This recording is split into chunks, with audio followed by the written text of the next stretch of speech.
हमारे आदरणीय भाभी जी विराजमान हैं, प्रीति तिवारी जी एडवोकेट, महिला कार्यकारिणी में अध्यक्ष का काम करती हैं। हमारे भैया सदस्य के रूप में श्री उमा शंकर जी गुप्ता, हमारे भैया राजेश जी बड़े भाव से पधारे हुए हैं। सपत्नीक एक संस्था है, उस संस्था के माध्यम से हम सभी लोग संस्थान में अनेक समय समय पर कार्य करने के लिए संस्थान का सहयोग भी लेते हैं।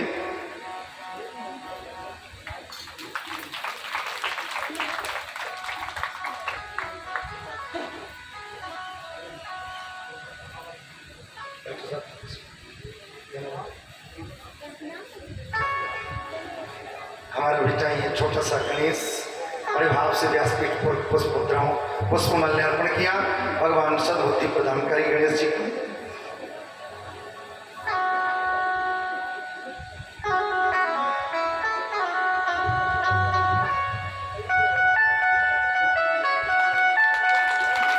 हमारे डॉक्टर साहब जिनका चांदपुर में बड़ा ही सुंदर अस्पताल बनकर के तैयार हो गया, चलाते तो पहले से थे, ऐसे डॉक्टर साहब हमारे सिकरम सिंह जी के सहयोगी और मित्र भी हैं। ऐसे डॉक्टर साहब ने पधार करके बड़े भाव से हम सभी को धन्य किया।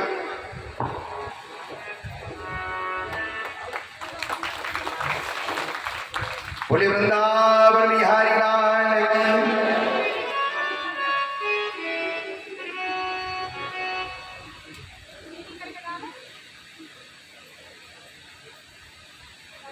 तो भगवान श्री कृष्ण के साथ में सभी ग्वाल वाले चल पड़े हैं। दर्जी ने सभी कपड़े जो थे वो फिटिंग के कर दिए। फिटिंग के करने के उपरांत ग्वाल वालों से भगवान ने पूछा कि ये बताओ अब कोई कमी रह गई? ग्वाल वालों ने कहा कि भैया कमी केवल इतनी है, कपड़े भी अच्छे हो गए, फिटिंग के भी हो गए, और अब कमी ये है कि ब्रजवासी जो है कंठी के बड़े शौकीन, माला के शौकीन होते हैं। महाराज माला और पड़ जाए, सामने से एक सुदामा नाम का माली आ रहा था और वो माली माला लेकर के आ रहा था। भगवान ने उस माली को बुलाया, बोले भैया हमारे सभी ब्रजवासियों को माला पहना दो। तो माला पहनाई। भगवान श्री कृष्ण से निवेदन किया कि आप भविष्य में हमारे घर भी पधारिए। भगवान ने कहा हम जरूर आएंगे। और इसके उपरांत एक कुब्जा थी मथुरा में रहने वाली, जो 3 जगह से टेढ़ी थी, भगवान की बड़ी भक्त थी और कंस के यहाँ चंदन लगाने का काम करती थी।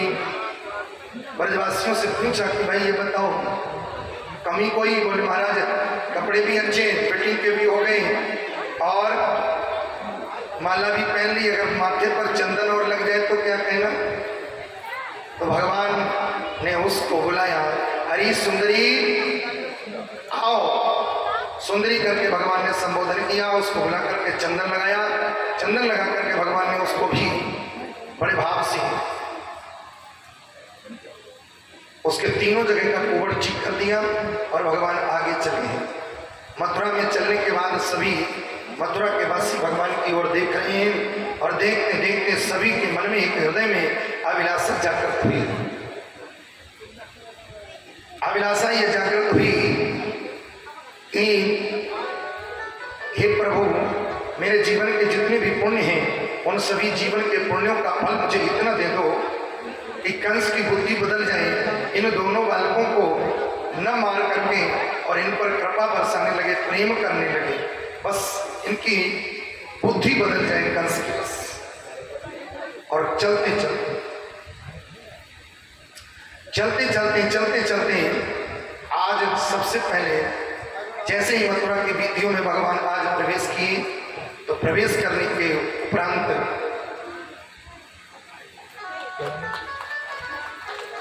हमारा बेटा ये मैं बड़े भाव से भगवान के इस व्यासपीठ पर सुशोभित की है पुष्पमाला। भगवान मंगल करे, बहुत बहुत आशीर्वाद, बहुत बहुत साधुवाद।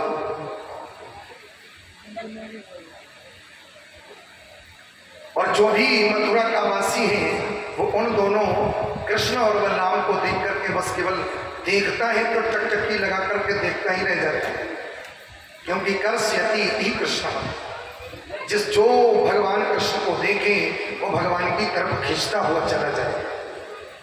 कुछ भक्त वहां पर खड़े थे तो भक्त ने भगवान के लिए गाना गाया है, बड़ा प्रेम से हृदय से निकल पड़ा। अखियों को जैसे ही कन्हैया की देखते हैं तो इतनी गहरी अखियां, और जितने भी मथुरा के वासी थे वो उनके मुख से निकल गया। तीसरे से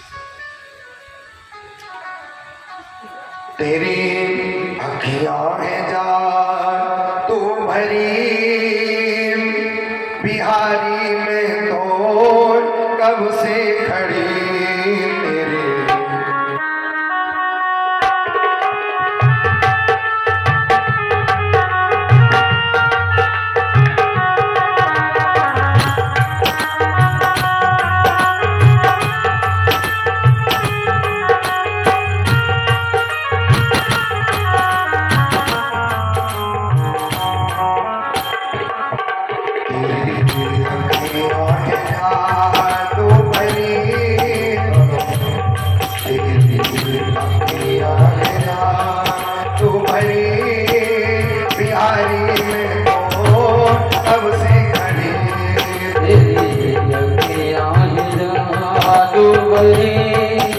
बिहारी में तो कब से खड़े।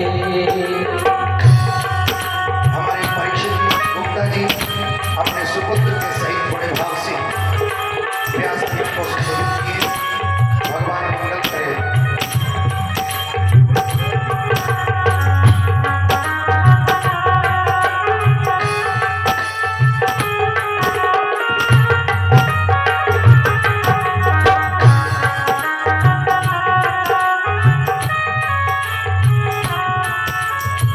तुम साकार पूरी और न पाया, तुमसे मैंने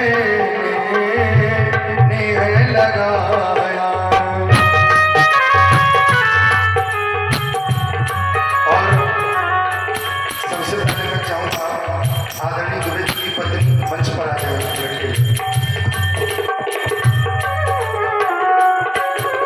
दोनों ही लोग आए, दोनों लोग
बिहारी में तो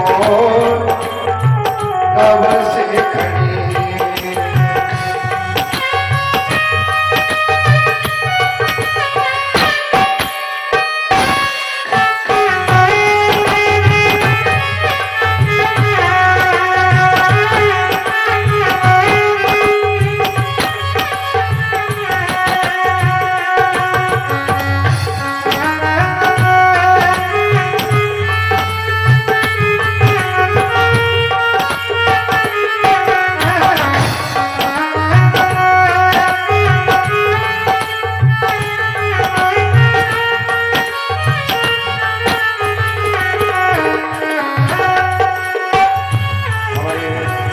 दोनों आदरणीय भैया एसपी सिंह जी और हमारे सिकंदर सिंह जी बड़े भाव से इस व्यासपीठ पर आकर के व्यासपीठ सुशोभित हमारे पूरे कल्चर को सम्मानित कर रहे हैं। बड़ी सुंदर व्यवस्था देख करके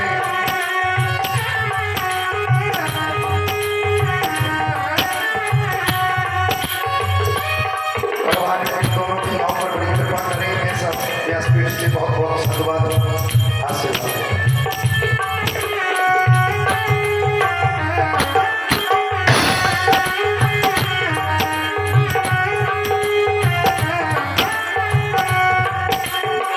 कृपा करो हरि दास के स्वामी आके बिहारी अंतर्यामी।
परीक्षित भैया हमारे नाम तो नहीं जानता था, जिन्होंने आकर के बड़े भाव से व्यासपीठ को सुशोभित किया, सम्मानित किया। भगवान मंगल करें। भगवान श्री कृष्ण आज मथुरा की वीथियों में जाते हैं, जिधर दृष्टि डालते हैं उधर लोग जो हैं बड़े भाव से देखते हैं, एक ही सुकृत मनाते हैं कि मेरे पुण्य जितने भी हैं उन पुण्यों का फल ये परमात्मा मुझे इतना दे दे कि इन कंस की बुद्धि बदल दे, इन बालकों को मारने का प्रयास करना छोड़ दे, मन बदल दे। अंत में सबसे पहले भगवान श्री कृष्ण ने धनुष को तोड़ा है, और धनुष की आवाज इतनी तेज थी, ये धनुष कंस के गुरुदेव परशुराम ने दिया था, और परशुराम ने इस धनुष को देते देते कंस से कहा था कि पहले तो ये धनुष कोई तोड़ेगा नहीं, और जो इस धनुष को तोड़ देगा वो तुझे छोड़ेगा नहीं। धनुष की टंकार जैसे ही हुई, कंस को अपने ऊंचे से सिंहासन से गिरते हुए बचा। आगे बढ़े एक बलिया पीड़ हाथी खड़ा था मदिरा के मदमस्त नशे में। महावत जो था हाथी का, वो महावत उससे ज्यादा नशे में।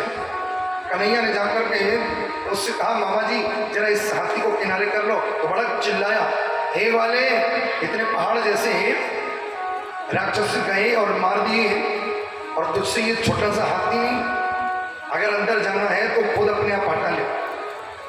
भगवान श्री कृष्ण ने कहा, जे बात है तो ठीक है, हम ये हटा लेते।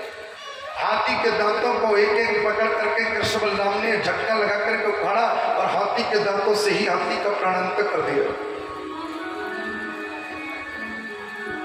आगे बड़े चार पहलवान खड़े हैं, सल तोलस तोसल मुष्टिक और चारू। चारों के चारों पहलवान जब खड़े हैं, पहले सल तोसल से कृष्ण बलराम की कुश्ती हुई। अब जितने भी देखने वाले थे कुश्ती के, उन्होंने जैसे ही छोटे छोटे बच्चों को, पहाड़ जैसे पहलवानों को देखा, तो कुछ पहलवानों ने, कुछ देखने वालों ने कहा कि ऐसी कुश्ती, अरे कुश्ती तो बराबर की होती है, और यहाँ कहाँ ये पहाड़ जैसे पहलवान और कहाँ ये छोटे छोटे बच्चे। तो इस कुश्ती को हम रोक तो नहीं पाएंगे, लेकिन हम देखेंगे।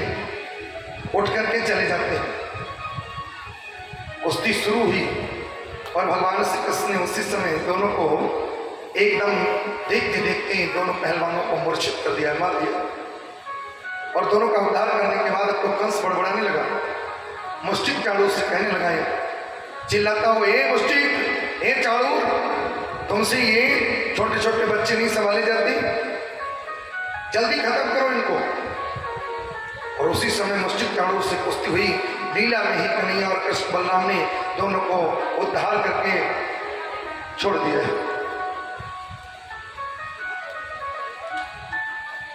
और भगवान श्री कृष्ण जो है ऊंचे से सिंहासन पर जाकर के चढ़ गए। कंस के पहले मुकुट पे हाथ मारा, केस जब खुल गए तो केसों को पकड़ करके कृष्ण ने कहा, मामा याद करो, ऐसे ही तुमने मेरी माँ की विवाह की बेला पर ऐसे ही उनके केस पकड़े थे। आज उसी देवकी का अष्टम लाल आज इतना बड़ा होकर के तुमसे बदला लेने के लिए आया है।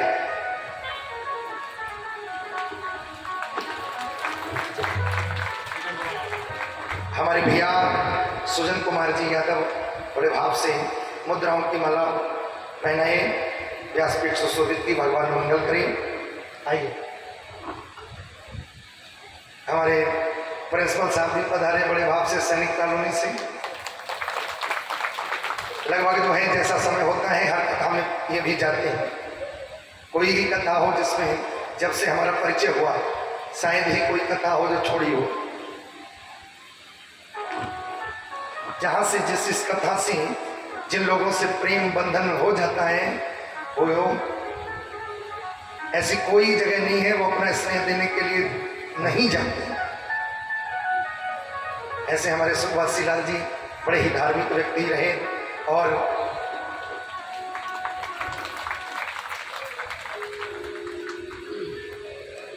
बड़ा ही भाव रहा।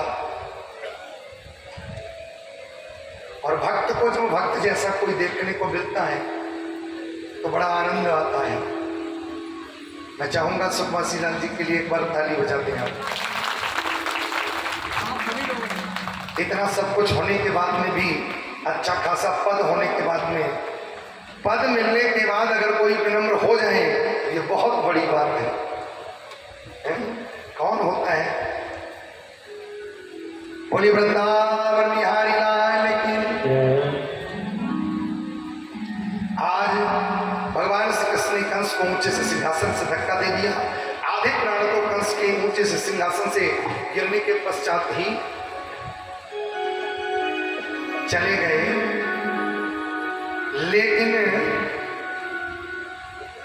ऊपर से कन्हैया जो हैं वो कूद जाते हैं कंस के, रहे सहे प्राण वो भी चले जाते हैं। बोलिए कंस मरैया भगवान की। कंस का वध कर दिया कृष्ण ने, और जितने भी भक्त लोग थे वो कृष्ण के और जो है देख करके बड़े प्रसन्न हुए। देवकी माता जो उठ करके आई और आकर के कृष्ण के आगे हाथ जोड़ने लगी।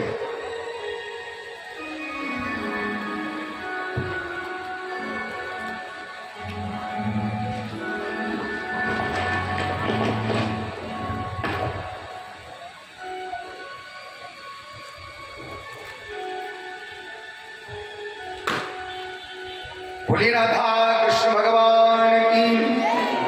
हाथ जोड़ करके माता देवकी ने कहा, कंस को मारने वाला कोई साधारण नहीं हो सकता है। मुझे तो लगता है तू साक्षात नारायण है, और अगर तू नारायण है तो तुझ नारायण का मुझे पर मेरा प्रणाम है। बेटा मेरी अभी तक जितनी भी गलतियां हैं उन सब गलतियों की मैं क्षमा मांगती हूँ। भगवान बोले ले हम इनके बेटा और ये हमको भगवान बनाए दे रही हैं। अच्छा होना क्या चाहिए? होना ये चाहिए कि माता पिता के आगे बेटे को प्रणाम करना चाहिए, लेकिन यहाँ माता पिता बेटे को प्रणाम कर रहे हैं। तो कृष्ण ने कहा कि ये तो बड़ा उल्टी माया हो रही है। तो उसी समय कृष्ण ने थोड़ा मुस्कुरा दिया, और भागवत की कथा ये कहती है भगवान के मुस्कुराने में ही जीव सब कुछ भूल जाता है।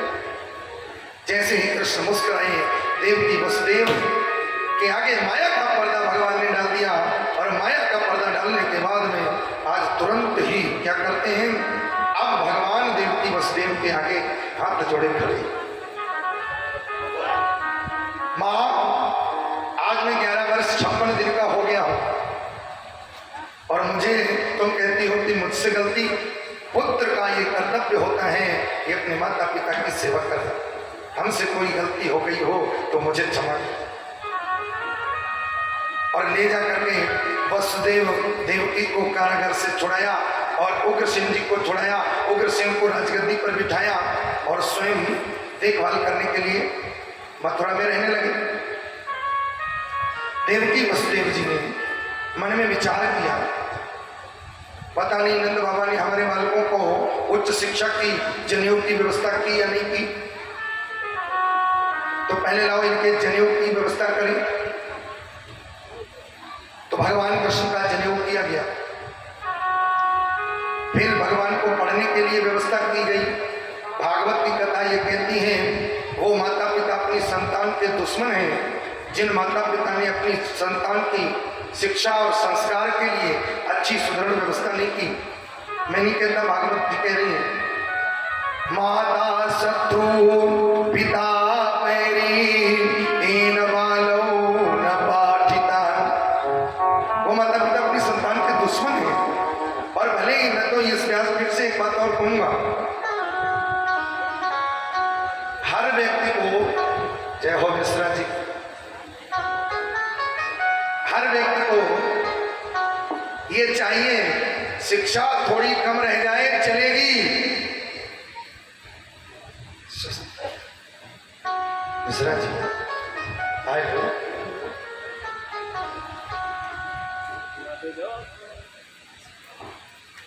ये तो बैठेंगे। बोलिए वृंदावन बिहारी लाल की।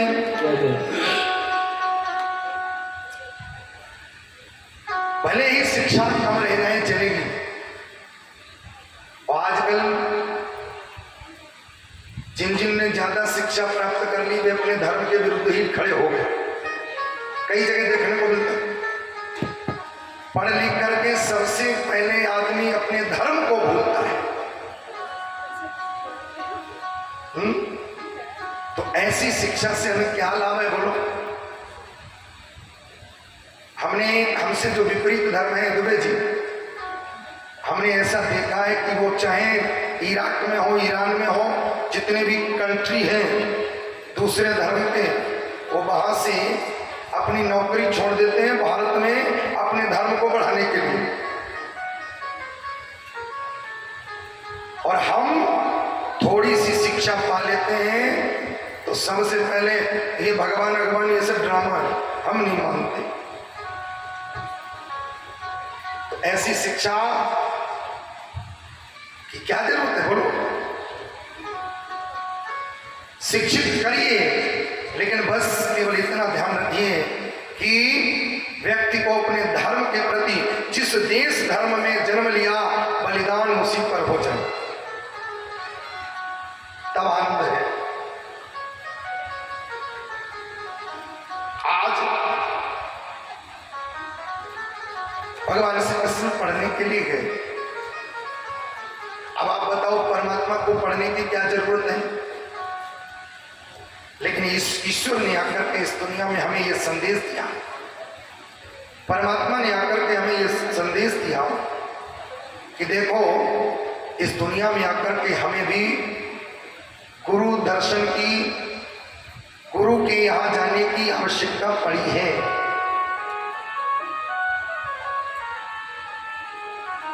जिसके जीवन में मार्गदर्शन करने वाला व्यक्ति नहीं है। दत्तात्रेय जी ने कितने गुरु बनाए थे? 24 गुरु बनाए थे। अब हमारे जीवन में कितने गुरु होते हैं भैया बताएगा कोई? हमारे जीवन में 4 गुरु होते हैं। पहला गुरु कौन होता है? पहला गुरु होती है माता। माता परिवार का दर्शन कराती है। और दूसरा गुरु होता है पिता। पिता समाज का दर्शन कराता है। तीसरा गुरु होता है शिक्षा गुरु। शिक्षा गुरु जीवन यापन की कला का दर्शन करता है। और चौथा गुरु होता है दीक्षा गुरु, जो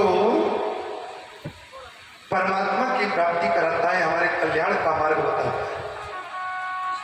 लेकिन यहां पर दत्तात्रेय जी ने 24 गुरु क्यों किए? तो भागवत की कथा ये कहती है कि शिक्षा गुरु अनंत होते हैं, लेकिन दीक्षा गुरु एक होता है। शिक्षा जिससे हमें कुछ बढ़िया सुनने को सीखने को मिल जाए वो हमारा गुरु हो गया। गुरु के जीवन के बिना जीवन अंधकार में होता है। लेकिन एक बात मैं और भी कह दूं इस व्यासपीठ से, आजकल लोग कोई पड़ोस के गुरु नहीं करते। गुरु करने कहां जाते हैं? बोले वृंदावन चल। क्या सही है? कम से कम साल भर में व्यक्ति के जिनको आपने गुरु किया है 2 बार उन गुरुदेव के चरण आपके घर में पढ़ना चाहिए, कम से कम धार्मिक ग्रंथों के अनुसार। वृंदावन वाले को बुलाए पे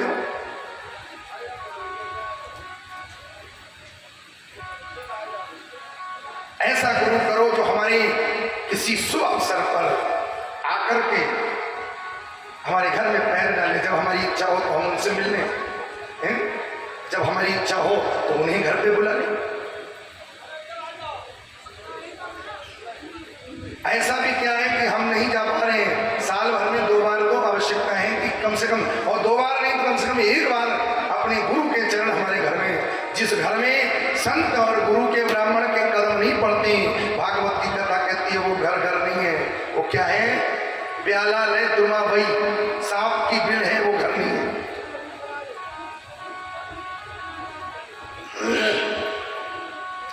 इसलिए गुरु की आवश्यकता जो है कम से कम साल में 1 से 2 बार चरण पढ़ने की आवश्यकता। बोले कन्हैया लाल की। आज भगवान श्री कृष्ण पढ़ने के लिए गए।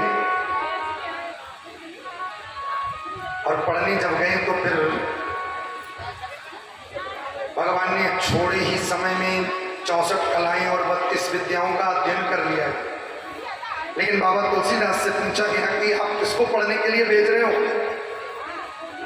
इन्होंने ही वेद बनाए, इन्होंने ही शास्त्र बनाए, तो फिर इन्हें पढ़ने की क्या जरूरत है?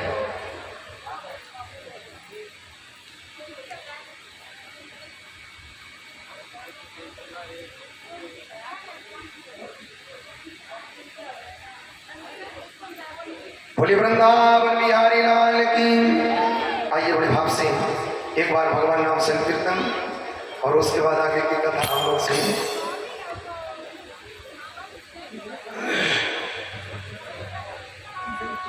मेरा मन पंछी है बोले उड़ वृंदावन जाऊं, ब्रज की लता पता पर मैं से राधे राधे गाऊं।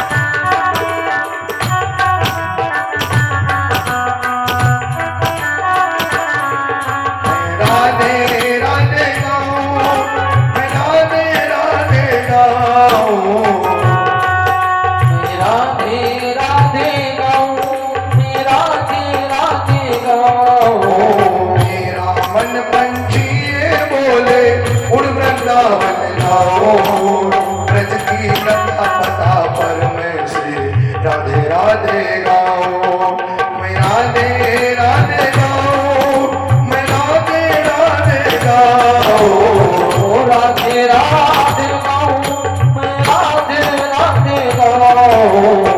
मेरा मन पंछी बोले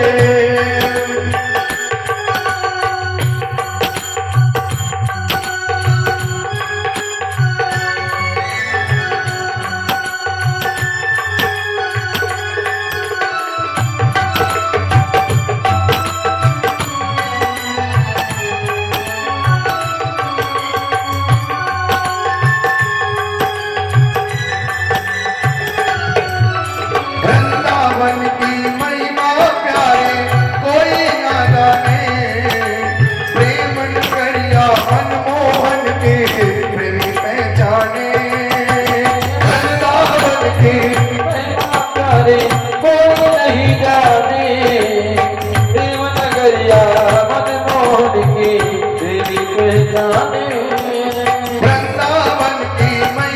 प्यारे कोई ना जाने, प्रेम नगरिया मनमोहन की प्रेमी पहचाने। ब्रज गलियों में झूम झूम कर,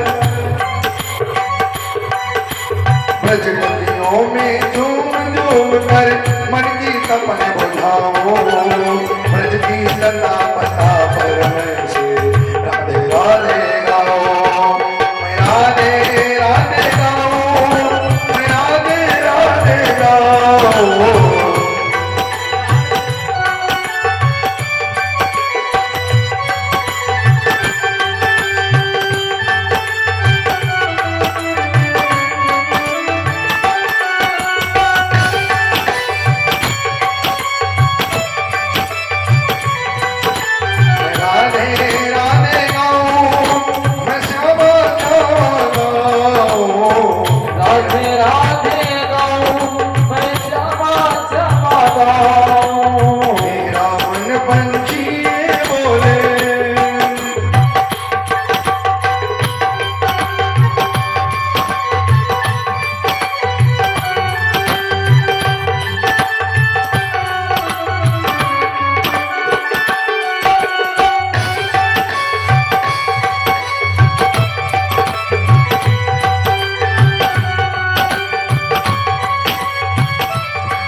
अल्पकाल विद्या सब आई। हम लोग जब जाते हैं तो हम लोग विद्यालय में विद्या पाने के लिए जाते हैं, लेकिन भगवान के लिए लिखा है पाई नहीं आई। और थोड़े ही समय में भगवान श्री कृष्ण और बलराम ने विद्या अध्ययन कर लिया। और विद्या अध्ययन करने के उपरांत जो है एक दिन भगवान की जब विद्या पूर्ण हो गई, शिक्षा पूर्ण हो गई, भगवान श्री कृष्ण अपने गुरुदेव के पास में, और गुरुदेव के पास में आकर के भगवान कृष्ण ने कहा, गुरुजी आपने थोड़े समय में हमें विद्या शिक्षा में संतुष्ट कर दिया है। अब आपसे निवेदन है, अगर आपने हमको विद्या शिक्षा प्रदान करी है तो हमारा भी शिष्य का भी कर्तव्य है कि गुरु के द्वारा प्रदत्त की हुई शिक्षा के बदले हमें भी गुरु को कुछ दक्षिणा दी जाए। कथा सुनने के बाद और विद्या प्राप्त करने के बाद अगर आप उसके बदले में गुरु दक्षिणा नहीं देते हो तो भागवत की कथा कहती है कि आपको फल नहीं मिलता है। वो विद्या फलवती नहीं होती है जिस विद्या के अंतर्गत आप दक्षिणा प्रदान नहीं करते। भगवान श्री कृष्ण ने कहा, गुरुदेव बताइए मैं अपनी सामर्थ्य के अनुसार आपको क्या देता हूं।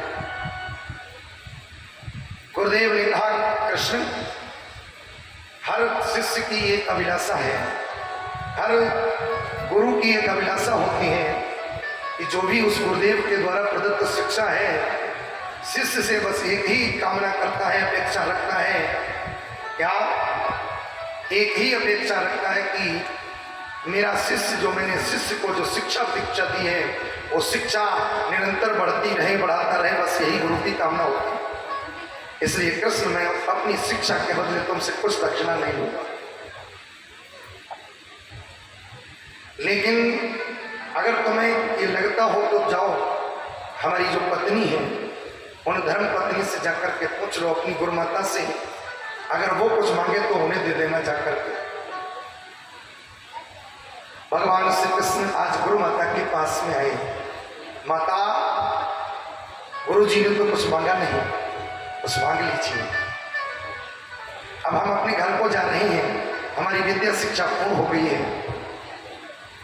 जैसे ही कृष्ण ने कहा, आज माता जी की आंखों से आंसू बहने लगे। एक तो ये प्रकार है आंसू बहने का कि भाई कोई बहुत दिन हमारे पास रह जाए और जब वो हमसे दूर जाता है तो फिर लगता है कि ये बिछुड़ेगा, इससे वियोग हो जाएगा, तो उसके जाने की वियोग में हमारे आंसू बहने लगते हैं। और दूसरा, अंदर से अगर कोई कमी होती है, तो अगर कोई अपना प्रिय होता है तो उस प्रिय के दूर जाने के कारण व्यक्ति हमेशा के लिए जब बिछुड़ता है, कोई कुछ समय के लिए बिछुड़ता है और कोई हमेशा के लिए बिछुड़ता है। भगवान श्री कृष्ण आज जब चलने को हुए, गुरु माता की आंखों से आंसू आ गए और आंसू आने के उपरांत रोते हुए कृष्ण ने उन माता से पूछा, माता आप रो क्यों रही हैं? आपको कोई कष्ट है, दुख है, वो हमसे कहिए, हम उस दुख का निवारण करेंगे। और उसी समय भागवत की कथा ये कहती है, रोती हुई उन माता के आंसुओं को कन्हैया ने पहुंचा और पहुंच करके कहा, माता अपनी दुख का कारण बताओ। और माता ने अपने आंसुओं को पहुंचने के बाद में कृष्ण से कहा, कृष्ण मेरे दुख का कारण जानना चाहते हो तो आज मैं ये बात हर किसी को नहीं बताती, लेकिन तुमसे अत्यधिक प्रेम होने के कारण, और बात गहरी उसी को बताई जाती है जो जिससे ज्यादा निकटतम संबंध और प्रेम होता है।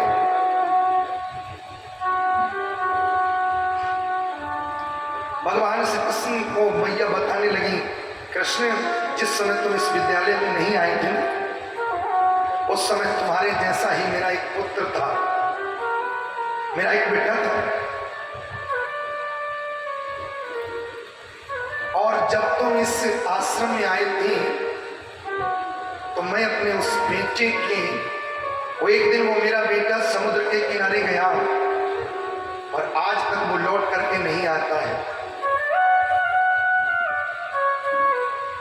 उसी समय मैं अपने उस पुत्र के वियोग में आंसुओं को बहाया करती थी, रोया करती थी। उसी समय तुम्हारा आना इस विद्यालय में हो गया तो मैंने तुम में ही अपने उस पुत्र की छवि देखी और तुम को ही अपना पुत्र मान लिया। ये बेटा आ गया है, ये पुत्र आ गया है, ये शिष्य आ गया है, तो अब इसी के सारे अपना जीवन काट दूंगी, ये आश्रम में रह जाएगा।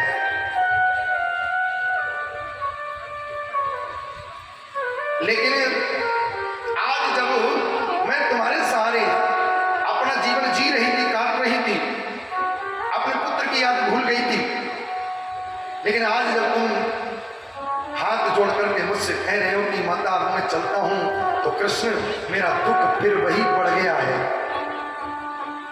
आज मुझे मेरा वही पुत्र फिर याद आने लगा है। अगर तुम कुछ मुझे देना चाहते हो तो मुझे मेरा वही पुत्र ला करके दे दो।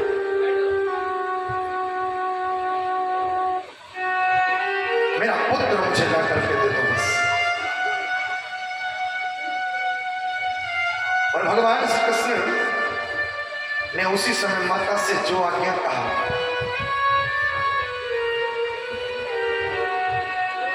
भगवान कहते हैं मैं दुनिया की बात तो टाल सकता हूं लेकिन कभी अपने गुरुदेव की बात नहीं टालता। और वचन चाहे पड़ जाए फीका, पर संत वचन पत्थर नीली का। संत के वचन को मैं कभी टाल नहीं सकता।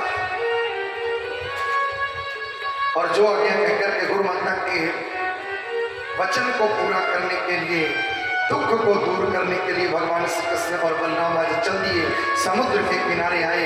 समुद्र के किनारे पर आकर के समुद्र को आवाज लगाई, हमारे गुरु के पुत्र को ला करके दो। समुद्र ने कहा मेरे अंदर तुम्हारा कोई गुरु का पुत्र नहीं है, आपका मेरे अंदर एक शंखासुर नाम का दैत्य है, आप उससे जाकर के पूछ लो। भगवान ने प्रवेश किया, शंखासुर नाम के दैत्य का वध किया। भगवान ने पहले तो वध किया तो उसके पास एक शंख था, वो भगवान ने धारण कर लिया। वो पांचजन्य नाम का शंख भगवान को यहाँ समुद्र से प्राप्त हुआ था। भगवान के शंख का नाम है पांचजन्य। और उसके बाद में जब वहां भी गुरुपुत्र नहीं मिला तो आकर के यमराज के पास में संयमनीपुरी को भगवान गए। अब आप देखो यहाँ पर बड़ी विचित्र बात ये होती है कि भगवान श्री कृष्ण यमराज के पास में आए, लेकिन यमराज जी ने अपने घर में घुसने नहीं दिया, अपने उस यमलोक में नहीं घुसने दिया। क्यों? दरवाजे पर आकर के ही दंडवत प्रणाम किए। महाराज हमें ही बुला लिया तो होता, आपने आने का कष्ट क्यों किया, क्यों नहीं घुसने दिया? जा सुनाम सुमिरत एक बारा, उतर ही नर भव सिंधु अपारा। जिन परमात्मा का नाम सुमिरन करने से बंधन से मुक्ति मिल जाती है, उनका दर्शन करने से हमारे जितने भी यहाँ नरक के पापी हैं वो सब के सब मुक्त हो जाएंगे। इसलिए भगवान को बाहर ही रोक लिया। आपने हमको ही कह दिया होता हम बाहर ही आ जाते, घर पे ही आ जाते, वहीं आ जाते। आपने आने का क्यों कष्ट किया? आज्ञा करिए, आगे चुप चुके। भगवान श्री कृष्ण ने कहा कि यमराज हमारे गुरु का पुत्र यहाँ पर आया है और उसको ला करके दीजिए। अब आप सामर्थ्य देखिए उस परमात्मा की, उस कृष्ण की सामर्थ्य देखिए। हड्डी भी नहीं, शरीर भी नहीं है, केवल आत्मा ले ली है। और आत्मा लेकर के शरीर बना करके, हड्डी बड्डी सब बना करके, और यमराज इस चीज से लेकर के, पहले तो यमराज जी ने कहा कि उसके कर्म बंधनों के अनुसार जिसकी जितनी आयु थी, सो आपके गुरु के पुत्र की आयु क्षीण हो चुकी है, उसकी इतनी आयु थी, सो आयु उसकी क्षीण हो गई। जितनी आयु थी उसका उसने भोग कर लिए हैं। अब आप मालिक हो, जैसी आज्ञा करो वो मैं करने को तैयार हूं। और भगवान ने कहा जितने भी कर्म बंधन है उन सब कर्म बंधनों को बंद कर दो। श्री सुखदेव जी कहते हैं कि भगवान का शासन कैसा शासन है, जैसे राष्ट्रपति शासन। राष्ट्रपति शासन में क्या होता है, राष्ट्र किसी को अगर दुनिया में किसी को देश में फांसी दी जाने वाली हो तो जब तक राष्ट्रपति के सिग्नेचर नहीं होंगे तब तक जो है उसको फांसी नहीं दी जा सकती। और भगवान का भी ऐसा ही नियम है। भगवान का शासन कैसा है, बोले राष्ट्रपति शासन। यमराज जी से कहा उस आत्मा को ला करके तो भगवान ने तुरंत शरीर और हड्डियों के द्वारा निर्मित आज पुत्र को बना करके तैयार करके ला करके किसको दे दिया, गौर माता को ला करके भेंट कर दिया। समर्थ परमात्मा ने समर्थ काम करके समर्थ दक्षिणा दी है। आजकल भी लोग कहते हैं, कहीं कहीं सुनने को बड़ा आता है कि पंडित चाहे कितना भी कर दे, लेकिन अगर दक्षिणा देने के नाम पर बात आती है इतना दे दिया फिर भी पेट नहीं भरता। लोगों के मुंह से कहते हुए सुना है। कभी कभी लोग एक बात और कह देते हैं कि ब्राह्मण को संतोषी होना चाहिए, लेकिन बात ये अधूरी है। संतोषी ब्राह्मण को संतोष के साथ में ग्रहण करना चाहिए, लेकिन जैसे वो अहिंसा परमो धर्म गांधी जी इतना ही चिल्ला के मर गए, उतना ही लोग ये भी सुनकर के केवल इतनी बात कह देते हैं कि वो ब्राह्मण को संतोष में ही रहना चाहिए, लेकिन बात अधूरी है। पूरी बात क्या है, ब्राह्मण को संतोष कब करना चाहिए, पूरी बात क्या है, पूरी बात यह है सामर्थ्य के द्वारा दिया गया दान फिर संतोष के साथ में ग्रहण करना चाहिए।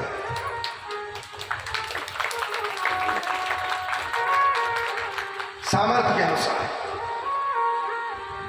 लोग तो आज भी वही पकड़े हैं कि हमारी तो सत्यनारायण की कथा आज भी बीसाने में ही होती है, पुरानी चली आ रही है। लेकिन जरा विचार करिए, क्या सिक्का वही था? आज की चांदी का, पहले की चांदी का सिक्का 100 रुपया का आकलन करिए आज के हिसाब से। आज की चांदी का सिक्का कितने का होता है? कम से कम 1500 से 2000 रुपये का, अगर बढ़िया चीज होगी तो। लेकिन हम वही आज भी पकड़े हुए हैं। दुनिया में लोग 10 मिनट के लिए आते हैं, ढोल बजा करके चले जाते हैं, 21,000 ले जाते हैं, 51,000 ले जाते हैं।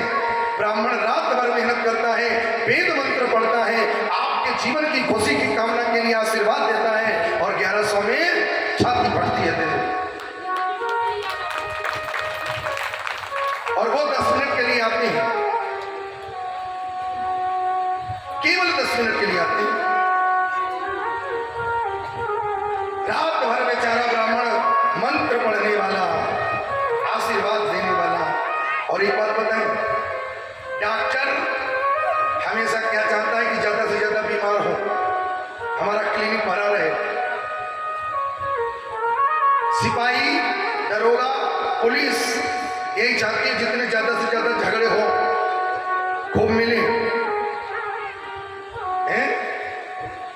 वकील वो कहता है ज्यादा से ज्यादा केस आए, हमारी जेब भरी रहे। एक ब्राह्मण ऐसा है, पंडित ऐसा है जो घर घर की खुशी चाहता है कि सबके घर में मंगल हो तो मेरा भी कुछ कल्याण हो। वो कभी किसी का मंगल नहीं चाहता, वो कहता है तुम्हारी खुशी होगी तो हमें भी कुछ मिलेगा। लेकिन हम जहां पर जिसको देना है उसे नहीं देते, जिसे नहीं देना है लुटाए चले जाते हैं।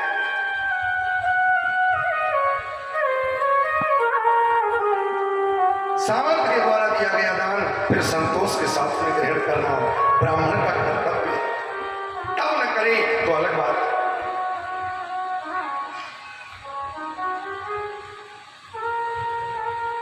भगवान श्री कृष्ण ने गुरुमाता के उस पुत्र को नतन कर दिया सामर्थ्य के अनुसार। वो भी कहते हैं मेरी इतनी सामर्थ्य नहीं है, लेकिन कन्हैया सामर्थ्य, तब उन्होंने ला करके दे दिया। और ला करके देने के बाद गुरुमाता को समर्पित कर दिया। माता ने आशीर्वाद दे हृदय से लगा लिया। भगवान कृष्ण को विदा किया, पुत्र को पा करके खुशी हो गई। भगवान श्री कृष्ण एक दिन मथुरा में अपनी ऊंची अट्टालिका पर बैठे हैं। आज पहले दिन माता देवकी ने अपने उस पुत्र के लिए भोजन बनाया, प्रथम बार भोजन। और जैसे ही माता देवकी अपने उस पुत्र के लिए भोजन लेकर के जाती है और कृष्ण ने जैसे ही भोजन के थाल पर नजर डाली, कृष्ण की नेत्रों से आंसू बहे, रोने लगे कृष्ण। देवकी माता ने मन में विचार किया, ऐसी क्या बात होगी, अभी तो इसने भोजन खाया भी नहीं है और ये भोजन को देख करके ही रोने लगा। मैं इसके स्वभाव से परिचित नहीं हूं। और वो माता लौट आई कन्हैया के कक्ष से, उद्धव से जाकर के कहा, भैया तुम उसके स्वभाव से परिचित हो, हमें ऐसा लगता है उसको महलों में कष्ट है, कोई परेशानी है। आज मैं पहली बार भोजन लेकर के गई और उसने भोजन की तरफ देखा और देखने के बाद वो रोने लगा। जाओ जाकर के पूछ क्या हो, आखिर क्या बात है, आखिर क्या बात है। और उसी समय उद्धव जी जाते हैं, उद्धव जी जाते हैं कृष्ण के पास से, रोते हुए कृष्ण से जाकर के पूछते हैं, भैया क्या इन महलों में तुम्हें कोई कष्ट है, कोई दुख है,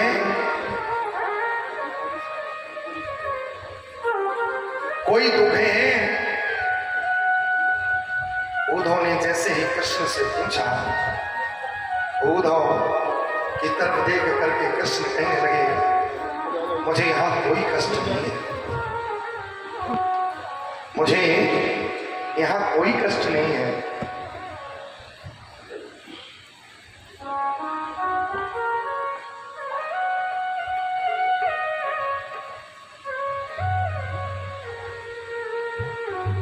अयो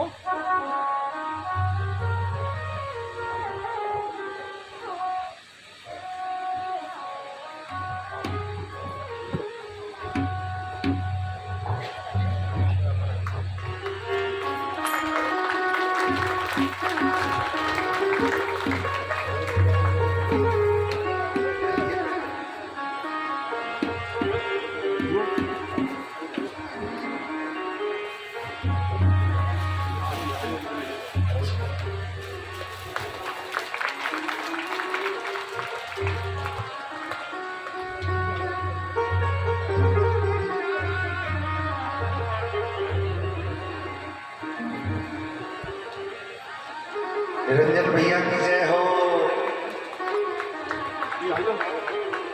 आइए साहब।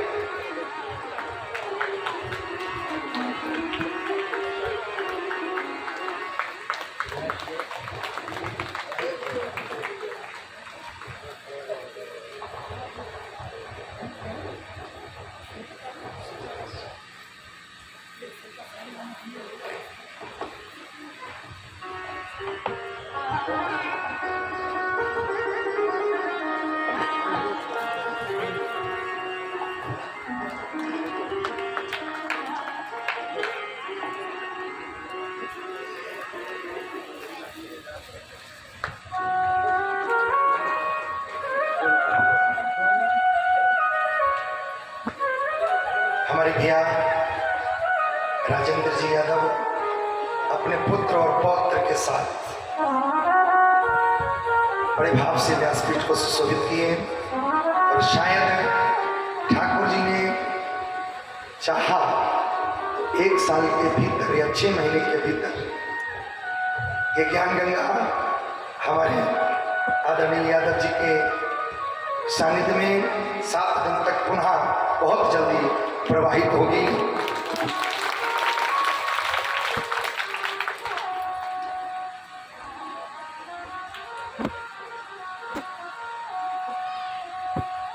भोले वृंदावन बिहारी लाल की जय हो।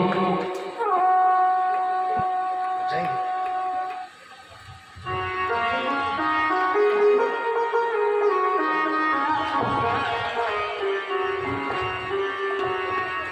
शिव राम।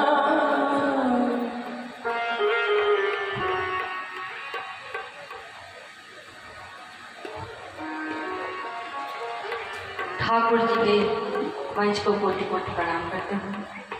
मंच पर उपस्थित हमारे ठाकुर स्वरूप व्यास गद्दी पे बैठे आचार्य जी मनोजानंद जी को मैं कोटि कोटि प्रणाम करती हूँ।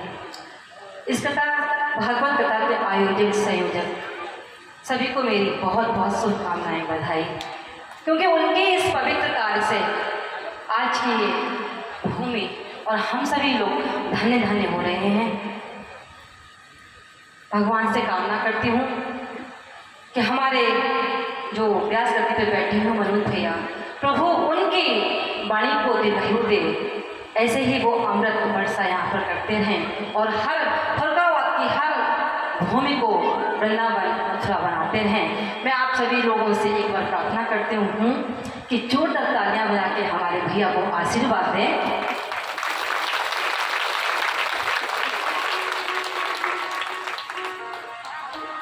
भगवान कृष्ण को जब याद करें तो उससे पहले चाहते हैं कि एक बार जोरदार जयकारा हो जाए। जय जय श्री राधे, जय जय श्री राधे, जय जय श्री राधे। आप सभी श्रोता भक्ति समूह प्रथम पंक्ति से अंतिम पंक्ति तक बैठे हुए हैं, आप सभी को मैं प्रणाम करती हूँ। मैं भी चाहती हूँ कि ठाकुर जी के चरणों में आप सभी की ओर से और अपनी ओर से एक भजन रख सकूँ। प्रभु से प्रार्थना करती हूँ और अपने भैया से कहती हूँ कि मुझे आज्ञा दें प्रभु के चरणों में एक छोटा सा भजन रखने की। साथी हमारा कौन बनेगा, साथी हमारा कौन बनेगा, तुम ना बनोगे तो कौन बनेगा, तुम ना बनोगे तो कौन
बोले वृंदावन बिहारी लाल। और ये केवल भजन ही सुंदर नहीं है, कविताएं भी बहुत सुंदर लिखती हैं। वकील तो हैं ही डिग्री से, लेकिन कवित्री भी हैं, बहुत सुंदर कविताओं को लगभग ज़्यादातर यहाँ व्यवस्था बन नहीं पाई, नहीं तो जहाँ ये राधे श्याम जनजागृति सेवा संस्थान के माध्यम से जो भी कार्यक्रम होता है, उन कार्यक्रमों में लास्ट वाले दिन कवि सम्मेलन हर बार होता है। तो हमारी भाभी जी के माध्यम से अनेक देश प्रदेशों से कवि भी आते हैं और अपनी अपनी कविताओं को सुना करके हम सभी को लाभान्वित भी करते हैं।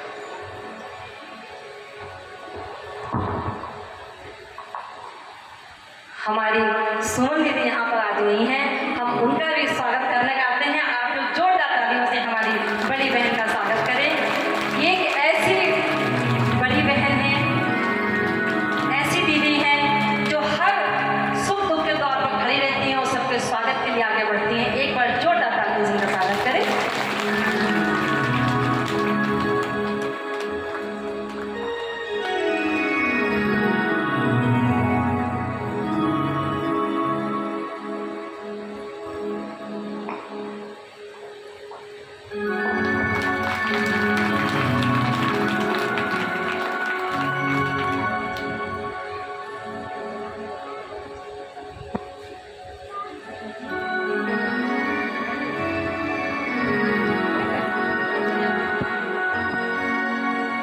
बोले भक्त वत्सल भगवान की।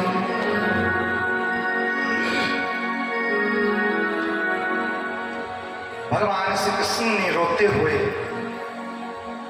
उद्धव से कहा, बड़े ध्यान से सुनेगा। उद्धव से कहा, भैया मथुरा में इन राजमहलों में मुझे कोई कष्ट नहीं है, ना मुझे भोजन से कष्ट है,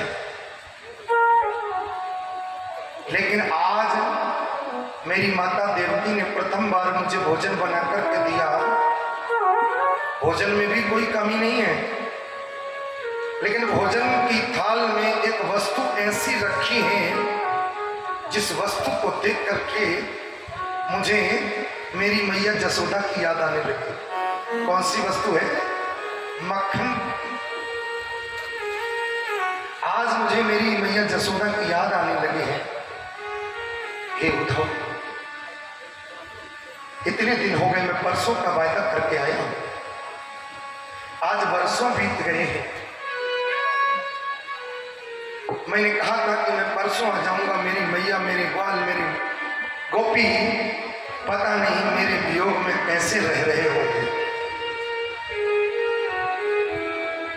भैया, थाली के भोजन में कोई कमी नहीं है।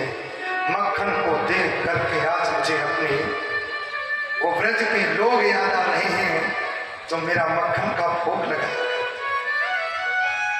पता नहीं जो एक मिनट मेरे वियोग को सहन नहीं करते थे, आज वो इतने वर्ष हो गए हैं, पता नहीं मेरे वियोग में कैसे जीवित होंगे।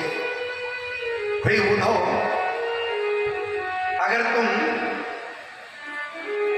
मेरे लिए कुछ करना चाहते हो तो मेरा एक संदेशा लेकर के चले जाओ उन वृंदावन के वासियों के बीच।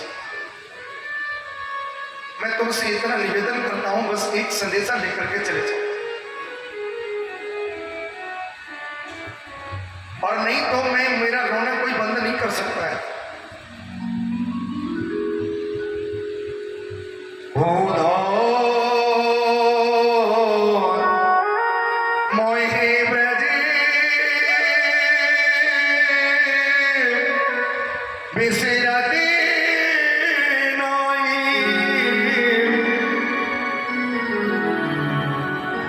हंसे सुता की सुंदरी कंगनी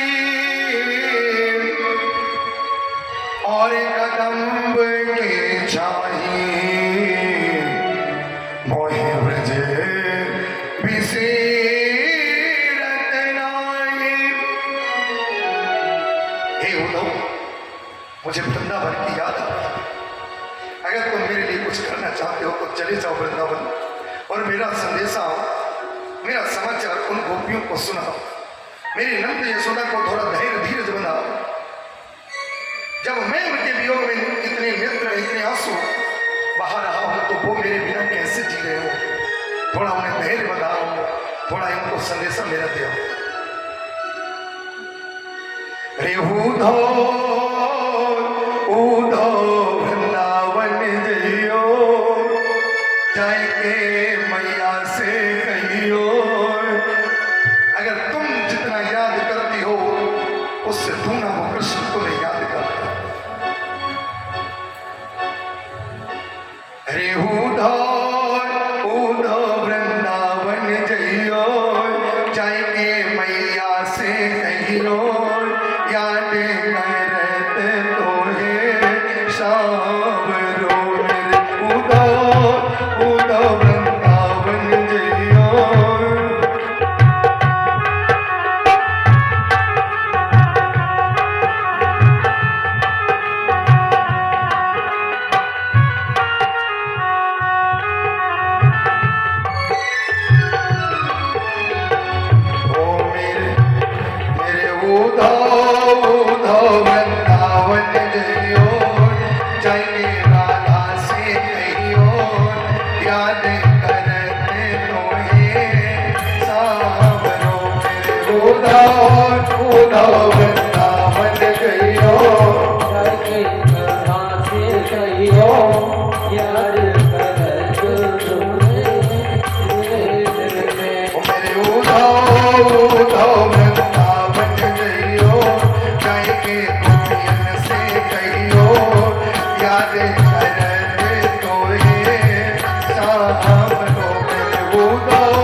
उद्धव ने कहा, किसको समझाने के लिए भेज रहे हो?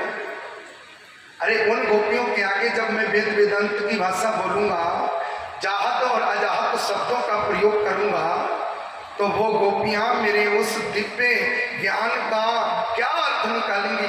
भैंस के आगे बीन बजाना हो जाएगा। जिन्होंने कभी छोटा विद्यालय में नहीं पढ़ा, वो क्या मेरे ज्ञान को सीखेगी, समझेगी? अरे कोई पढ़ा लिखा आदमी हो, उसके आगे मैं कुछ बोलूं तो अच्छा लगेगा। मैं जब वेद वेदांत की भाषा उन अनपढ़ ग्वालिनियों के आगे बोलूंगा, तो वो अनपढ़ ग्वालिनियां मेरे वेद वेदांत की भाषा को क्या समझेंगी?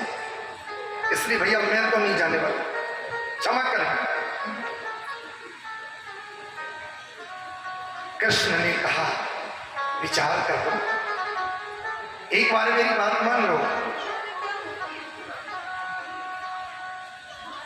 भगवान श्री कृष्ण ने कहा कि देखो, उन गोपियों के मध्य जाकर अगर तुम मेरे नेत्रों के आंसू को रोकना चाहते हो तो एक बार तो तुम्हें जाना पड़ेगा, नहीं तो मैं तो ऐसे ही रोता रहूंगा। और मेरी बात मानो, मेरे कहने से तुम एक बार चले जाओ। उद्धव ने कहा कि देखो, मैं बृहस्पति जी का शिष्य हूं, साधारण गुरु नहीं मेरा, और ऐसे गुरु का शिष्य होने के बाद में मैं थोड़ी कठिन भाषा ही बोलता हूं। मेरे पास समझने वाले समझाने वाले वैसे कोई सरल शब्द नहीं है, और ऐसे जात अजात शब्दों के द्वारा मैं कुछ उनके सामने उच्चारण करूंगा तो मेरी भाषा को वो नहीं चलेगी, इसलिए मेरा जाना भाव बेकार है। और उसी समय उद्धव सिंह ने कहा तो कन्हैया ने कहा, जो भी हो, तुम एक बार मेरे कहने से चले जाओ। अच्छा ये बताओ, भगवान श्री कृष्ण ने क्या संदेशा भिजवाने के लिए उद्धव को भेजा था? क्यों भैया दुबे जी? भगवान कृष्ण कह रहे हैं कि उनको समझाओ, इनको समझाओ, उनको समझाओ। क्या भगवान श्री कृष्ण समझाने के लिए भेज रहे हैं? बोले समझाने के लिए नहीं भेज रहे हैं। फिर काहे को उद्धव को भेज रहे हैं? उद्धव को इसलिए भेज रहे हैं कि जैसे किसी डॉक्टर का बेटा डॉक्टर हो सकता है, लेकिन डॉक्टर उसको डॉक्टरी नहीं पढ़ा सकता। मास्टर साहब जी का बेटा मास्टर हो सकता है, लेकिन मास्टर उसको मास्टरी नहीं पढ़ा सकता। उसी प्रकार भगवान श्री कृष्ण प्रेमी हैं, प्रेम की बंसी बजाते हैं, लेकिन उद्धव को अपना प्रेम, अगर कोई पढ़ा लिखा व्यक्ति किसी को ज्ञान दे जाए तो कोई बहुत बड़ी बात नहीं है, और अनपढ़ व्यक्ति अगर प्रेम का ज्ञान दे जाए किसी को तो ये भी बहुत महत्व रखता है। अनपढ़ व्यक्ति किसी को पाठ पढ़ाता है तो ये महत्व रखता है, और कन्हैया यही कराना चाहते हैं। आज ज्ञानी उद्धव को उन अनपढ़ गोपियों के आगे, एक ज्ञानी को प्रेम के आगे, उन अनपढ़ गोपियों के आगे झुकाना चाहते हैं। प्रेम और ज्ञान की बात की जाए तो इनमें श्रेष्ठ कौन है भैया? प्रेम और ज्ञान की बात की जाए तो इनमें प्रेम ज्यादा श्रेष्ठ है। प्रेम को महत्व कन्हैया ने भी दिया है। ज्ञानी उद्धव हैं, लेकिन उद्धव को बहुत बड़ा अभिमान है, हम ज्ञानी हैं, लेकिन उस ज्ञान को खंडित कराने के लिए, उस ज्ञान को विखंडित करने के लिए आज उन अनपढ़ ग्वालिनियों के प्रेम के द्वारा उद्धव के ज्ञान को भस्मीभूत कराएंगे।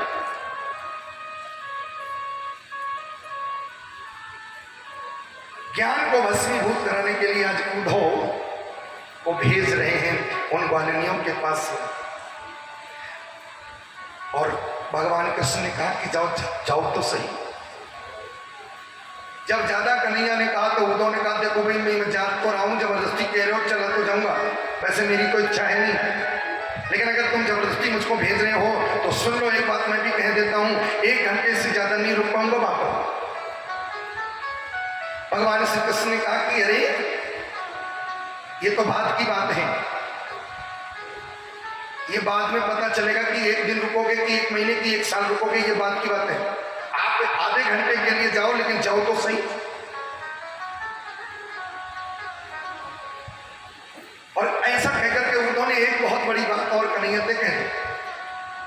कन्हैया मुझे तो ऐसा लगता है तुम उनके मोह में इतने बंध गए हो, तुम बहुत बड़े मोही मालूम पड़ते हो। गीता का ज्ञान देने वाले, गीता मोह को दूर करने वाला ग्रंथ आपने सुना दिया, लेकिन खुद मोह में फंस गए उन गोपियों के। तुम बहुत बड़े मोही हो कृष्ण, जो उन गोपियों के लोग 13 दिन में 13वीं करके भूल जाते हैं, और तुम्हें तो इतने वर्ष हो गए और गीता का पाठ पढ़ाने वाले अब भी मोह में फंसे बंधे पड़े हो, तुम बहुत बड़े मोही हो। तो जाता रहा हूं केवल आधे घंटे 1 घंटे के लिए ही, इससे ज्यादा समय नहीं दे पाऊंगा। कन्हैया ने कहा कि जाओ तो सही। और उद्धव चले ही, जैसे ही उद्धव चलने लगे भगवान कृष्ण ने कहा ये मेरा पीतांबर लिए जाओ, क्योंकि इस पीतांबर के बिना तुम्हें कोई घास नहीं डालेगा। अरे वो गोपियां जिस समय उनके पलक गिरते थे ना, तो गोपियां ब्रह्मा जी को कोसती थी कि तूने ये पलक क्यों बनाई। अगर मैं उनके सामने खड़ा होता था तो उनकी पलक गिरती थी, तो पलकों को और ब्रह्मा जी को कोसती थी, रे ब्रह्मा तूने काहे को ये मेरे प्यारे के दर्शन में बाधा पैदा करने वाली ये पलक बना दी। तो जब एक पल के लिए जब पलक गिरती थी तो उनको ब्रह्मा जी को कोसती थी, तो और मेरे अलावा उन्हें कोई देखने में भाता नहीं है, मेरे अलावा वो किसी को देखना नहीं चाहती। अगर तुम ये पीतांबर ओढ़ के नहीं जाओगे उद्धव तो तुम्हें कोई महत्व नहीं देंगे, इसलिए मेरा ये पीतांबर ओढ़ लो तो थोड़ा तुम्हें महत्व मिल जाएगा। और अपना रथ दे दिया, लेकर के उद्धव चल। लेकिन अब बड़ी विचित्र बात, उद्धव को कोई चेतन व्यक्ति समझाए, भाई चेतन को चेतन समझाए तो जमता है, लेकिन चेतन को कोई जड़ समझाए ये बड़ा अजीब लगता है। चले मथुरा से जब उद्धव तो वृंदावन निकट आया, प्रेम ने अनोखा रंग उद्धव को ही दिखलाया।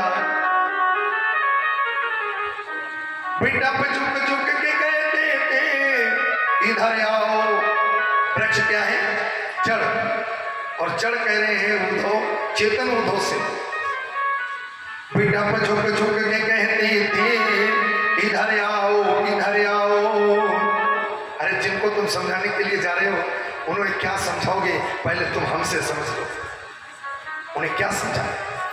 अरे वो प्रेम की दीवानी ज्ञान का महत्व तो नहीं देंगी, महत्व तो नहीं समझेंगी, इसलिए प्रेमी तो प्रेम की ही भाषा समझता है।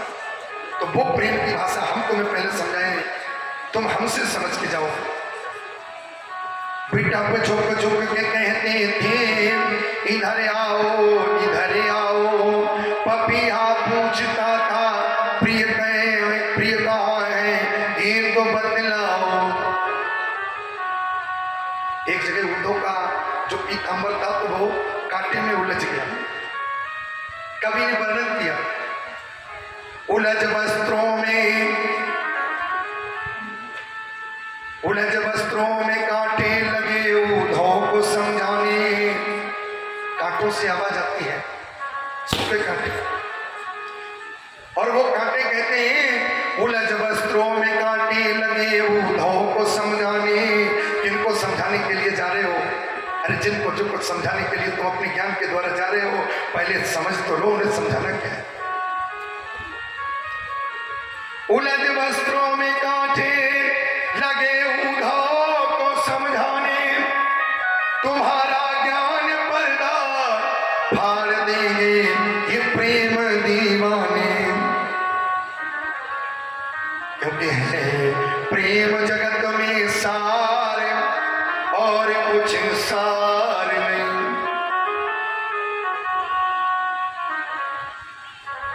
आज उद्धव चल पड़े, कई जगह अनेक वृक्षों में कांटे उलझ करके उद्धव पहुंचे।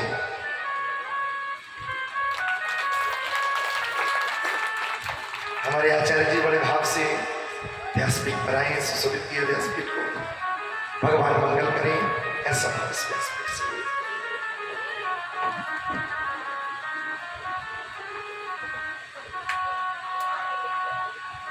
उद्धव वृंदावन के निकट आने वाले थे,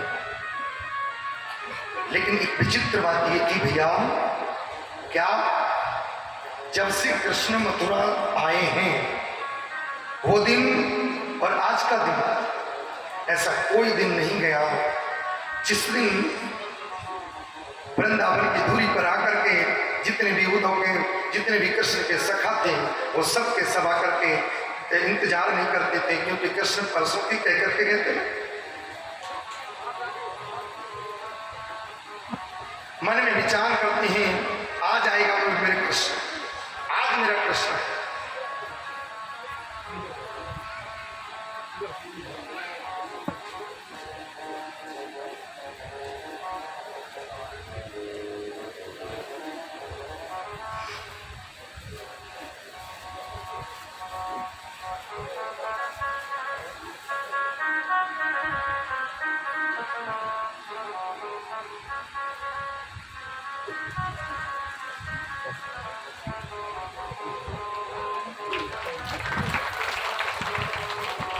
हमारे भैया विपिन यादव जी और विपिन सोमवंशी जी दोनों भैया मिलकर के व्यासपीठ को मुद्राओं की माला से सुशोभित किए। भगवान मंगल करें।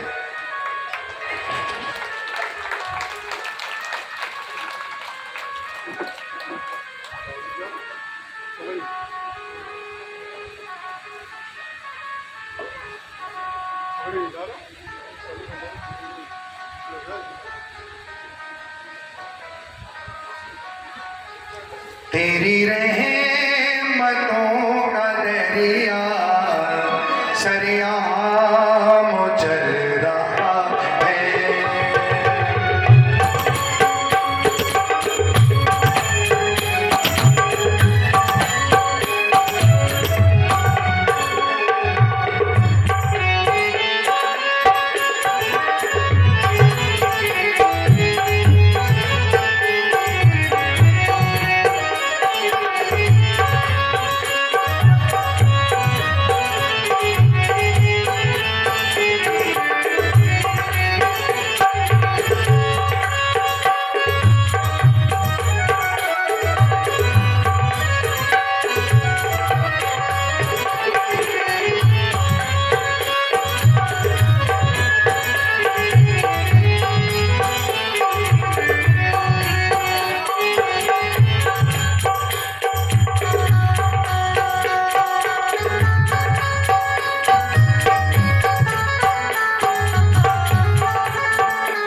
भेजे हुए आज उद्धव जी वृंदावन की दूरी से कुछ पहले नित्य जो भगवान के सखा थे वो सब के सब आते भगवान का इंतजार करते। रोज जब शाम हो जाती, रात हो जाती, लौट करके जब वृंदावन जाते माता यशोदा से रोज कहते जाकर के, अरे मैया तेरो कन्हैया बड़ो ढीठ हो गयो, आज भी नहीं आयो, परसों की कह करके गयो आज भी नहीं आए। रोज ग्वाल वाल लौट करके जाते मैया को बस यही सुनाते, मैया आज भी पूरे दिन इंतजार किए, आज भी वो कन्हैया नहीं आए। पता नहीं हमसे क्या गलती हो, वो आखिर आ क्यों नहीं रहा है, आज भी नहीं आया। और उसी समय भगवान का ध्यान करते हुए उद्धव जी को देखा है। उद्धव जी को देखने के उपरांत ग्वाल वालों को दूर से ये लगा पीताम्बर देखा है। पीताम्बर देख करके उद्धव को देख करके ग्वाल वालों को लगता है मेरा कृष्ण आ गया है। और दूर से देखने के बाद बड़े खुशी हो गए। और खुशी होने के उपरांत जैसे ही रथ निकट आया उद्धव का, सभी ग्वाल वाल जितना खुश थे उतना ही निराश हो गए। अरे भैया ये तो हम गलत समझे थे, ये कृष्ण नहीं, कृष्ण जैसा कोई व्यक्ति, कृष्ण का संदेशा, कृष्ण का भेजा हुआ कोई दूत आ रहा है।